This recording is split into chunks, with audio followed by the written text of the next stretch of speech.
ﷺ, that we must take the moral high ground and bring justice and about. watch out for extremists in their midst. Absolutely. So spy on their own society. Well, no, I mean, you call a spade regardless of where... So you spy on your own society. You've got to look over your shoulder the whole time, wonder what everybody's doing. Well, is that the kind of Muslim community you want? No, of course not, but you always look over your shoulder to find out if anything bad is happening behind you. You don't look at the color or the religion of the person who might be doing you harm.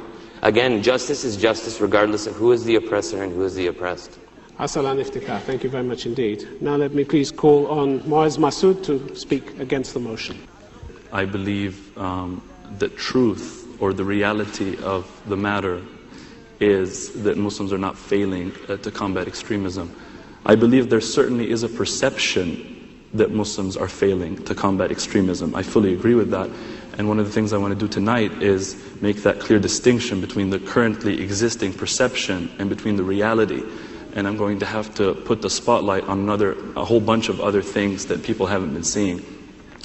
One very important point here is that I'd also want to make here is that this is not a new thing. We had to deal as Muslims before 9/11 with acts of extremism, with terrorism particularly.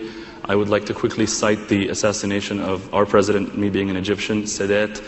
And I would like to say that that was extremism that befell us before anyone else. And by 1997, because of a lot of efforts to combat extremism, and we can get into details later, this group, Jama'ah Islamiyah, renounced violence. And later on, a series of books called Tasheeh al-Mafahim, the correction of certain understandings, were actually issued. And that was, I think, a very important success. And this is all before, or most of it at least before 9/11. I also want to talk about how the orthodox and authoritative understanding of Islam is the majority. And I also want to show that it's not very silent. I would disagree with my colleagues here regarding the silence of that majority. I believe that radical Islam does exist, but I also believe it's a minority. That's why I'm on this side. But I believe that it has the microphone, and so it has an amplified voice, and that the media keeps putting the limelight on them. And this is one of the responsibilities of the media that we want to get into, I think, in this debate. And I believe that scholars have spoken, authoritative scholars who can prove their authenticity, have been speaking out and are speaking out and can clearly show that there is nothing inherent in Islam that would justify terrorism, and that it is completely antithetical to the teachings of this tradition. That to speak and respond to Ed, that maybe what you say is, to me, a perfect analysis of a non-representative sample, which is the UK. Muaz Masood, thank you very much indeed. Muaz Masood, thank you very much indeed. You look at Ed Hussein's experience and you say it's not representative, small numbers. That's complacency, isn't it? That's pretty close to complacency. It doesn't matter whether the numbers are small or large. It matters what damage they can cause in society, doesn't it? Well, no, absolutely. I mean, the second part, at least, it's about the damage. But all I'm saying is that to draw a conclusion about an entire civilization would need a representative sample. I think that the UK, or Muslims in the UK, I think it's a very unique situation that doesn't represent Muslims anywhere else in the world. So you're concerned about the situation of Muslims? I'm very much concerned. That's why I filmed. And it's failing in the UK, is it?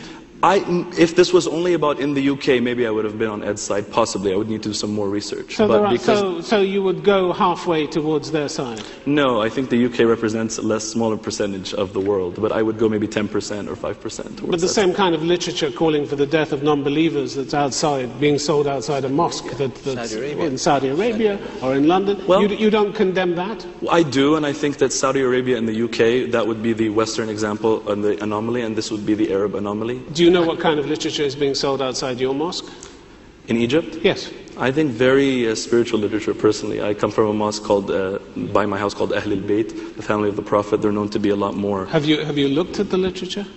Personally, the one sold by my mosque, yeah. Yeah, you've looked at it and it doesn't contain any exhortations to kill non-believers? No, I think that the kind of extremism or the kind of concern that I would have with the non-anomalous areas, which I still believe are a majority, would be about sympathy maybe, but not perpetrating acts of violence or calling them justified. All right, Muaz Masood, thank you very much indeed. I'm going to throw the questions open to the floor. Our motion being this House believes that Muslims are failing to combat extremism. Let's take a gentleman in the first row. Don't you think that the the Western societies, they are not helping Muslims in order to fight against terrorism or the extremism. Okay, well, let's have Ed Hussein answer that question. Are they helping? This is part of the mentality that constantly shifts the blame to the other, that somehow the West has got something to do with it. This is our problem. No, we're trying, but I mean, they're actually escalating. Can you let him finish? If I may, it was in the 18th century that the roots of this problem started in Najd, when one man decided that with him and his tribe they will oust everyone else who opposes them. What we see in the heartland of Islam, Mecca and Medina today, is the kind of extremism that I'm talking about, that doesn't tolerate the other, even within our faith. So the Wahhabis in Saudi Arabia can't tolerate the Sunni Sufis or the Shia, never mind the non-Muslim infidel that resides elsewhere. So for me, it's about becoming more tolerant within the Muslim tradition and then extending that tolerance outside. So let's put our house in order first before we constantly blame the other. We're not blaming, we're just saying that they are not helping us. And I'm pretty sure that you guys agree with me. They're not helping. If they're invading Iraq, if they're, also saying that, the United Nations, using the veto against the United Nations, condemning the siege against Gaza, these are the things that are, striving the local communities in different countries. Okay, and as a Muslim public diplomat who deals with all of these issues, this begins to get into the debate of moral equivocation, where I said before, two wrongs do not make a right. If I come to you and I slap you in the face, that gives you no right to go and slap Ed in the face.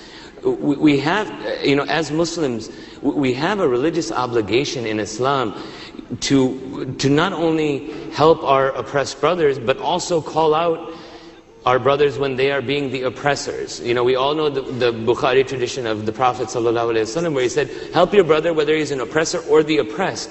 But we tend to only focus on the oppressed, and we take a blind eye when Muslims around the world are claiming to make acts and do acts and perform acts in the name of Islam, and then say, oh, but we're doing it because of something that's going on halfway around the world. I'm going to take a quick comment from Daisy Khan. Yeah, I think we really have to know what the root cause of extremism is. 90% of extremism comes about because people are looking for either political liberation or some kind of self-determination. It's not about the theology of Islam. That is not what we're debating here today. And I think that only 10% is about social justice, which really means, political empowerment and economic empowerment. There was no extremism in Afghanistan before the Soviets walked in. Let me finish. Let me give you some stats. There was no extremism in Iraq. Please, very, very briefly. Before we walked in there, Senator Obama said the other day that, George Bush drove the bus into the ditch, and now everybody else has to get the bus out. And then, if we go into Iran tomorrow, you can be rest assured that there will be a rise of extremism in Iran also. So we have to take some responsibility as Western Muslims as well. And Hussein, do you want to come back very briefly on that? Sure. It's a reaction to a lot of political upheaval. With respect, it's not fair to say that theology doesn't have anything to do with it when repeatedly suicide bombers are talking about going into Jannah and sharing their lives with the 72 virgin wives. We've got to be honest and say there is a misreading of theology, of scripture here, that contributes to the political grievances that you rightly allude to. Thank you. I'm going to take a question from the lady in the third row. There, we'll get a microphone to you, please. Why would we label these people suicide bombers when their enemies are being supplied with F-16s and Apaches? And they're bombing them every day. What other alternative do these people have? This is the question. If you try to liberate the people that are doing that and give them their rights, they will not resort to such a thing. They don't have any other alternative. I would ask you a simple question in response. Is there a categorical prohibition of suicide in Islam? Is there any... Of suicide bombing? No, just of suicide in general. I mean, getting aside to the bombs, it is categorical. See, we're not condoning suicide. It is haram in Islam. We understand that. But they are in a situation where we have to understand fiqhul waqa. This is a reality of the situation. What alternative do they have? So this is what I'm asking. You're not condoning suicide. These are under other... You're not condoning it, but are you justifying it? No, we're not justifying anything. If these were in Vietnam, or if these were in any other country, they would do the same thing. Again, and this has happened all over history. You can find it. If they're freedom fighters, they need a way out. Okay, let's ask. We're not condoning violence. We're not condoning suicide. Okay, Thank you. Talking from within a Muslim paradigm now to respond to this kind of question. The orthodox standpoint is anti-suicide, the orthodox standpoint is anti the killing of civilians, and the orthodox standpoint is anti-suicide with the purpose of killing of civilians. Now, some people might emotionally have the tendency to hear this as an apathy towards the Palestinian people. But those who take this standpoint actually are trying to do what will supposedly bring God's blessing into the area. And so I think that, again, it's just, we're going back to the point that the orthodox understanding of Islam doesn't have enough light on it, and nobody's speaking its language to the people. And then all we have right now is a radical minority with loud voices, and then confused masses with emotions, and they're just going at each other. I think it's time for Islam to speak about Islam. All right, let's take a question from the lady on the fourth row there, please. Good evening. My question is to the panel against the motion, and I really do not mean to underestimate the efforts of everyone fighting extremism, but I'd like to take you to the situation in Iraq, and we view the Muslim community over there killing each other, and the global Muslim community is very much expected to react in a certain way that matches the severity of the situation in Iraq, and we haven't seen that from the global Muslim society. Daisy Khan. Well, I think that ordinary citizens have to step up. And unfortunately, I think it's ordinary Iraqis that have to come together and ask for a stop to violence. They are coming together, I know that for sure. And I speak that from experience because I'm Iraqi, but we still don't see a reaction from the Muslim society. They're not, I feel sometimes that they don't fight it as much as they fight other issues like the Denmark, the cartoons in Denmark, for example. I know that the Shia and the Sunni community in America is getting together to make sure that this conflict does not travel into America and tear apart another community. All right, Aslan Iftikhar, you wanted to say something. Well, again, getting back to my central point, I think that we as Muslims are failing in the sense that we are not, our selective outrage, again, like you mentioned, the Danish cartoon controversy. You know, we had fire bombings and riots in Beirut, Islamabad, and Kuala Lumpur. Where are those same protests? Where are the chanting Muslims saying no to sectarian violence in Iraq? That's my point exactly. Well, and that's, again, as someone who has dedicated his life not only to combating extremism, but to also combating Islamophobia, because we have to understand that when people in the West, when non-Muslims view and see our selective outrage, they are less likely to show any sort of sympathy when we do need the moral outrage, when we do need the consensus of the global community on our side. All right, there's a lady in the 6th, 7th row. You've had your hand up for a while. To the side that says Arabs are doing, Muslims are doing enough for this. Define enough. What to you is enough to stop this? If we hear different sides, we hear you saying there's a lot and him saying a little, but numbers don't matter. It's a problem and we need to face it, whether it's a tiny problem or it's a big problem.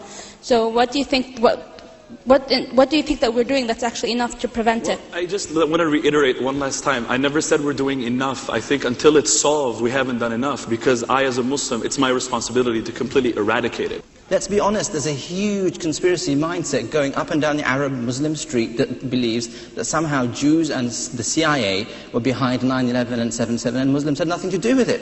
We've got to get beyond this sort of and that's conspiracy, denial. that's a good point. That's widespread. But what is that, widespread. but what is that conspiracy Mossad's point? responsible. 3,000 Jews didn't turn up.